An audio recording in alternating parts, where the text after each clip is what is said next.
Hello students, good morning. I hope कि आप सारी वीडियोस देख रहे हो। डेली मैं अपने टॉपिक्स की वीडियोस अपलोड कर रही हूँ यूट्यूब अकाउंट पे। तो मैं बहुत ज़्यादा बड़ी वीडियोस अपलोड नहीं कर रही हूँ, बहुत ज़्यादा सिलेबस में तुम्हें पढ़ने के लिए नहीं दे रही हूँ, क्योंकि तुम ज़्यादा अभी कवर अप नहीं कर पा रहे हो, क्योंकि अभी छुट्टियों का टाइम चल रहा है तो बच्चों का थोड़ा कम मन करता है पढ़ने का। तो उस अकॉर्डिंग मैं कर रही हूँ पूरा, जितना हो सकता है, जितना तुम्हारे लिए ज़रूरी है उतनी क्लासेस डेली अपलोड हो रही हैं। ठीक है, तो तुम्हें जो ज़रूरत है उसकी है रेगुलरिटी की ज़रूरत है, क्योंकि तुम्हें रेगुलर क्लासेस वॉच करनी है। ठीक है, और उनके प्रॉपर नोट्स कॉपी करने हैं। और आजकल जो एक प्रॉब्लम सामने आ रही है कॉपीज़ की, कि बच्चों के पास कॉपीज़ नहीं है। ठीक है, तो जहाँ तक साइंस में है सिलेबस बहुत पहले स्टार्ट हो रखा है। तो अगर कॉपीज़ नहीं है तो कोई दिक्कत नहीं है, आप पीडीएफ वगैरह सेव करके रखो। वीडियोस यूट्यूब चैनल पे हैं तो उनको सेव करने की ज़रूरत नहीं है, आप कभी भी उनको आप ओपन करोगे आपको वीडियोस मिल जाएंगे। और जो पीडीएफ है वो भी मैं आपको अवेलेबल करवा रही हूँ। पीडीएफ को आप सेव रखो, जैसे ही लॉकडाउन कम होता है या फिर तुम लोगों के पास पॉसिबिलिटीज़ होती है कॉपीज़ वगैरह ख़रीदने की, तो तब लेकर के कॉपीज़ लेकर के वो पीडीएफ से नोट्स कॉपी कर लेना। अभी जब पढ़ते हो तो क्या करो, पीडीएफ जो फाइल है उसको ओपन करके रखो और नोट्स देखते, ये वीडियोस देखते रहो, नोट्स से मैच करते रहो, ताकि तुम्हें फिर वो नोट्स नए नहीं लगेंगे। जो पीडीएफ नोट्स मैंने डाले हैं वो नए नए नहीं लगेंगे। अगर अभी आप सिर्फ वीडियोस देख रहे हो और नोट्स नहीं खोल रहे तो गलत होगा वो। ठीक है, दोनों देखते जाओ, मैच करते जाओ, कुछ एक्स्ट्रा बता रही हूँ उसको ऐड करते जाओ। ठीक है, तो इसमें कोई बहुत टेंशन वाली बात नहीं है, बट रेगुलरिटी रखो, रोज़ वीडियोस देखो, रोज़ पढ़ो, बार बार पढ़ो, क्योंकि पता है मुझे तुम लोगों का इंटरेस्ट बहुत कम हो रखा होगा आजकल पढ़ाई के अंदर। तो वो इंटरेस्ट को फिर से बनाने के लिए बार बार वीडियोस को देखो, बार बार टॉपिक को समझो, क्योंकि एक बार टॉपिक समझ में आने लग गया उसके बाद में इंटरेस्ट ऑटोमेटिक बनने लगता है। ठीक है, तो अभी जो मैंने लास्ट क्लासेस के अंदर मैंने बात कर ली थी कि सिलेक्शन रूल क्या था, मतलब ई प्लांट को सिलेक्ट करने के रीजंस क्या थे। उसके बाद में हमने बताया था कि उसने जो मेंडल था उसने उसके, हम 10th क्लास का चैप्टर पढ़ा रही हूँ मैं अभी, चैप्टर नंबर 3 है, ये मैक्सिमम मार्क्स 4 का आता है। ठीक है, जेनेटिक्स है, ये सारी चीज़ें रिपीट में चल रही हैं, डेली पढ़ा रही हूँ, उसकी क्लासेस हो रही हैं। तो उसमें मैं जब जितना बता चुकी हूँ उसके आगे हम बात करेंगे। मेंडल ने क्या किया, उसके कॉन्ट्रास्टिंग कैरेक्टर्स के ऊपर उसने क्या किया था, एक्सपेरिमेंट किया था। तो अब उसने कॉन्ट्रास्टिंग कैरेक्टर के ऊपर एक्सपेरिमेंट किए थे, तो उसने कौन कौन से कैरेक्टर लिए थे जिनके ऊपर उसने क्या किया था, अपना एक्सपेरिमेंट की थी, अपनी रिसर्च की थी। तो वो ये 7 पूरे कैरेक्टर्स है जिसके ऊपर उसने, जिनको लेकर के वो अपने एक्सपेरिमेंट को क्या कर रहा था, पूरा कर रहा था, या फिर इन 7 कैरेक्टर्स को लेकर के वो क्या कर रहा था, अपने एक्सपेरिमेंट को कर रहा था आगे। ठीक है, तो यहाँ पे जो सबसे पहले उसने जो कैरेक्टर लिया, यहाँ पे 3 तरीके हैं, एक तो कैरेक्टर है, फिर एक डोमिनेंट ट्रेट्स है, और तीसरा है रिसेसिव। मतलब ये क्या होते हैं, डोमिनेंट मतलब एक तो प्रभावी गुण, प्रभावी, और ये क्या हो जाएगा, एक अप्रभावी, यानी प्रभावी लक्षण और अप्रभावी लक्षण। ठीक है, और ये इसके लक्षण हो गए। प्रभावी मतलब जिसका डोमिनेटिंग कौन होता है, जिसमें ज़्यादा पावर होती है, ज़्यादा अच्छा होता है, ज़्यादा सक्सेसफुल होता है, इस तरीके का। तो प्रभावी कौन होगा, जो ज़्यादा अच्छा होगा, ठीक है, देखने के अंदर अच्छा लगेगा, हेल्दी होगा। रिसेसिव जो थोड़ा सा क्या होगा, सिक होगा, बीमार होगा, थोड़ा ऐसे लगेगा देख के कि ये तो बीमार है जैसे। तो ये 2 तरीके के इस तरीके से उन्होंने अपने ट्रैट्स बनाए। Height of plant, height of plant में क्या ले, एक तो टॉल और डॉर्फ, इस तरीके से उन्होंने अपने ट्रैट्स बनाए। ट्रैट्स का मीन मैंने बताया 3 का पेयर। ठीक है, तो यहाँ पे सबसे पहले जो उसने कैरेक्टर लिया था वो था हाइट ऑफ प्लांट, यानी प्लांट की हाइट क्या है। तो उसमें जो डोमिनेंट ट्रेट था वो क्या था, इसकी टॉलनेस थी, और जो रिसेसिव ट्रेट्स थे वो कौन थे, डॉर्फनेस थी, मतलब उसका बोनापन।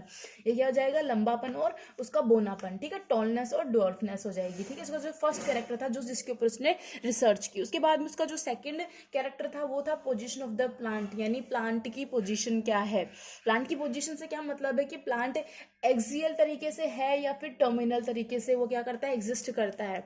ये क्या होती है, पोजीशन ऑफ प्लांट होते हैं। प्लांट अलग अलग टाइप के होते हैं ना, कुछ एक्सियल तरीके से बड़े होते हैं, कुछ टर्मिनल तरीके से बड़े हो रहे होते हैं। उनकी जो होती है ना, उनकी जो टहनियाँ निकल रही होती हैं, तो उस तरीके से वो क्या होती है, तो एक्सियल है या वो टर्मिनल तरीके से है। ठीक है, उसके बाद हम देखते हैं शेप ऑफ मिच्योर्ड पी, यानी मिच्योर्ड पी, यानी मिच्योर्ड जो सीड हो जाएगा पी का, हम देखते हैं ना एकदम गोल हरा मटर देखते हैं।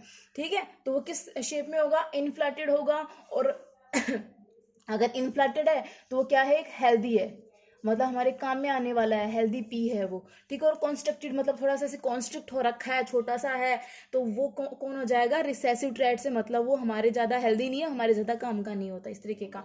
ऐसे कलर्स ऑफ इमेच्योर पी, अब इमेच्योर पी होता है उसका कलर क्या होगा, इमेच्योर है तो हम देखते हैं ना ग्रीन, ग्रीन कलर का जब हम पी खाते हैं तो हम क्या, वो मीठा लगता है स्वाद में भी, और एकदम ऐसे कच्चा कच्चा सा होता है, और क्या काफ़ी क्यूट सी होती है उसकी स्ट्रक्चर, है ना। ऐसे ही यहाँ पे रिसेसिव में जब वो हो जाएगा, मान लो अगर वो प्रभाविका है, मतलब किसी ऐसे पौधे का है जिसमें कमी है किसी ना किसी चीज की, तो उसमें ये सारी कमियां होंगी। वो एक तो कि बोना होगा, टर्मिनल उसकी शेप होगी, कॉन्स्ट्रिक्टेड उसके बीज होंगे, येलो कलर के वो होंगे, जब वो क्या होंगे, इमेच्योर होंगे, जब वो पकेंगे नहीं तब तक। ठीक है, कलर ऑफ द फ्लावर, और उसके जो फूल लगने वाले हैं प्लांट के, पहले क्या लगते हैं, फूल ही तो लगते हैं। तो इसके जो मिच्योर है, जो हेल्दी प्लांट है, उसके कैसे लगेंगे, वायलेट लगेंगे, और जो अनहेल्दी प्लांट है उसके कैसे लगेंगे, व्हाइट लगेंगे। ठीक है, ऐसे shape of the seed, shape of the seed देखेंगे, जब डोमिनेंट ट्रेट्स के सीड देखेंगे तो कौन से होंगे, राउंडेड होंगे, कंप्लीटली राउंडेड होंगे। हमारे घरों में जो मटर आते हैं वो हम हेल्दी लेके आते हैं, ग्रीन कलर के लेके आते हैं। ठीक है, तो वो कौन से होते हैं, एकदम टोटल राउंडेड होते हैं, वो ग्रीन कलर के राउंडेड शीड्स होते हैं। ठीक है, और जो एकदम अनहेल्दी होंगे उसके कैसे होंगे, रिंकल्ड। तुम लोगों ने ऐसे भी देखे होंगे एकदम, जिन पे रिंकल यानी झुर्रियां पड़ जाती है, जिन बीजों पे सूख जाते हैं या फिर बहुत पुराने होते हैं या फिर खराब पौधे के होते हैं, उन पे क्या होती है, रिंकल्स होती हैं, और कलर में कैसे होते हैं, वो येलो होते हैं। ठीक है, देखा होगा ऐसा। ऐसे जैसे फ्रोजन मटर्स भी रखते हैं तो उनमें भी इस तरीके के मटर देखने को मिलते हैं, येलो वाले और रिंकल्ड वाले।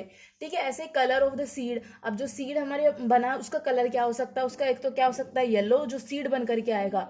ठीक है, और इसमें क्या आ जाएगा, ग्रीन। देखो यहाँ पे थोड़ा सा उल्टा हुआ है कि यहाँ पे जो इमेच्योर पी का कलर है वो ग्रीन है, और इमेच्योर पी रिसेसिव ड्रेस में क्या है, येलो। बट यहाँ पे जब कलर ऑफ सीड की बात आती है तो इसमें वो येलो कलर का हो जाता है जब सीड अच्छा होता है और जो पक जाता है एकदम बाद में, ये इमेच्योर था, बट यहाँ पे मिच्योर पी होता है। देखो हम जिनको हम सेव करके रखते हैं आगे फ्यूचर के लिए भी, वो उसका कलर होता है, हो जाता है येलो, और यहाँ पे ये येलो से कैसा हो जाता है, ग्रीन। ठीक है, तो ये इसके 7 कैरेक्टर्स थे। इन 7 कैरेक्टर्स के ऊपर क्या किया था, मेंडल ने रिसर्च की थी। ठीक है, और इसके ऊपर फिर डायग्रामेटिकल तरीके से बता रखा है कि वो किस तरीके से फ्लावर का कलर था, किस तरीके से बीज था, वो सीड था, वो रिंकल था, और किस तरीके से वो हेल्दी दिखता है और किस तरीके से वो अनहेल्दी दिखता है। ठीक है, तो उसकी भी मैंने फोटो पीडीएफ के अंदर डाली है, तो आप लोग उससे थोड़ा सा और डिफरेंस कर सकते हो देख करके। ओके,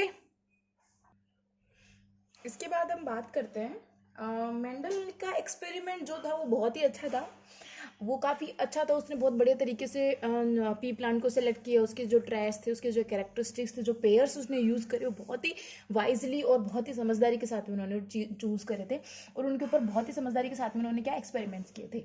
बट वहाँ पे उस टाइम पे बहुत सारी अदर एक्सपेरिमेंट्स भी चल रहे थे, जैसे मैक्सवेल वाले चल रही थी। ठीक है, तो इस वजह से क्या होता है कि जितने भी अदर साइंटिस्ट की भी और एक्सपेरिमेंट चल रहे थे, फिजिक्स के, केमिस्ट्री के, वो सब भी चल रहे थे। इस वजह से इनके ऊपर बहुत सालों तक ध्यान ही नहीं दिया गया कि इन्होंने भी कोई एक हाइब्रिडाइजेशन के ऊपर या हेरिडिटी के ऊपर क्या किया है, हेरिडिटी के ऊपर क्या क्या एक्सपेरिमेंट किया। तो उनको एक तरीके से कंप्लीटली इग्नोर कर दिया गया कि उन्होंने क्या एक्सपेरिमेंट किया था।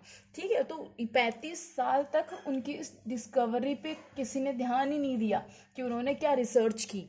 35 साल तक उनकी डिस्कवरी ऐसे कैसे पड़ी रही, उनकी जो रिसर्च थी पूरी की पूरी ऐसे कैसे पड़ी रही। उसके बाद में 35 साल के बाद में 3 अलग अलग साइंटिस्ट आए। ठीक है, 3 अलग अलग साइंटिस्ट आए, और उन्होंने 3 अलग अलग साइंटिस्ट ने अलग अलग जगह पे अलग अलग तरीके से अपनी अपनी जगह पे अलग तरीके से क्या की, रिसर्च की, और उसके सेम रूल, सेम तरीके के रिजल्ट, सेम तरीके की सारी चीजें वो लोग लेकर के आए। ठीक है, all three scientists conducted individual मतलब अलग अलग अपना अपना स्वतंत्र तरीके से experiments and rediscovered the law of Mendel in 1900 के अंदर क्या किया उन्होंने, मेंडल के लॉ को क्या किया, रीडिस्कवर किया। अब ये 3 साइंटिस्ट कौन थे जिन्होंने अपना अपना इंडिविजुअल एक्सपेरिमेंट किया। एक था ह्यूगो डीव्रीज ऑफ हॉलैंड के ह्यूगो डीव्रीज। ठीक है, दूसरा कौन थे, कार्ल कोरेंस ऑफ जर्मनी, यानी जर्मनी के कार्ल कोरेंस, और कौन सा था, तीसरा था ऑस्ट्रिया का एरिक वॉन टेस्मार्क। ठीक है, ये 3 थे। हम बहुत आराम से जल्दी जल्दी इनके नाम बोल देते हैं कि Hugo de Vries of Holland, Carl Correns of Germany, Erich von Tschermak of Austria. ठीक है, तो ये तीनों ही साइंटिस्ट थे जिन्होंने अलग अलग तरीके से इंडिविजुअल तरीके से क्या की, अपनी अपनी रिसर्च की, और उसके बाद में फिर से रीडिस्कवरी ऑफ लॉज, मतलब जितने भी मेंडल ने हेरिडिटी के ऊपर, जेनेटिक्स के ऊपर जितनी भी डिस्कवरी की थी, उसके जितना भी डेटा था उसको तो स्टोर तो किया ही था, उसने लिखा था, उसी के अकॉर्डिंग इन तीनों ने अपना इंडिविजुअल क्या किया, एक्सपेरिमेंट किया, और उसको फिर उसके बाद में सामने लेकर के आए कि जो उन्होंने की थी डिस्कवरी वो एकदम सही थी और बहुत ही अच्छी थी। तो इसको बोलते हैं, इसीलिए all 3 scientist conducted individual experiments and rediscovered the law of Mendel in 1900। तो ये एक क्वेश्चन आ जाता है कि रीडिस्कवरी ऑफ मेंडल्स लॉ कब हुई थी, तो कब हुई थी 1900 के अंदर, आफ्टर 35 ईयर्स। 35 साल के बाद में 1900 के अंदर फिर से रिडिस्कवर्ड किया गया था by through Hugo de Vries of Holland, Carl Correns of Germany, Erich von Tschermak of Austria. इन 3 साइंटिस्ट ने उनके पूरे मॉडल को फिर से रिडिस्कवर किया और एक नए तरीके से उसको क्या किया, रिप्रेजेंट किया। ठीक है, इसके बाद में हम देखेंगे इसकी टर्मिनोलॉजी, यानी मेंडल की टर्मिनोलॉजी क्या थी, जेनेटिक्स की जितनी भी टर्मिनोलॉजी है, जो भी हम इसके अलग अलग डिफरेंट इनहेरिटेंस के लॉज देखेंगे तो उनमें एक टर्मिनोलॉजी यूज होती है, जीन, जेनेटिक्स, ठीक है, फिनोटाइप, जीनोटाइप, ये सब एक टर्मिनोलॉजी है। तो उन टर्मिनोलॉजी का मतलब क्या है, उनकी डेफिनेशंस क्या है, वो किस तरीके से यूज की जाती हैं, नेक्स्ट वीडियो में हम वो सब चीजें देखने वाले हैं। वो एक डिटेल चीज है बट बहुत ही इंपॉर्टेंट चीज है, उसको इग्नोर करने की जरूरत नहीं है। बहुत ही अच्छा और बेसिक चैप्टर है, मुझे लगता है कि साथ के साथ ये याद होता जा रहा होगा, इसमें फिर से पढ़ने की भी जरूरत नहीं पड़ेगी। ठीक है, तो कंटिन्यू स्टडी करते रहो, नेक्स्ट वीडियो में जीन टर्मिनोलॉजी हम पढ़ेंगे पूरी। Okay, thank you.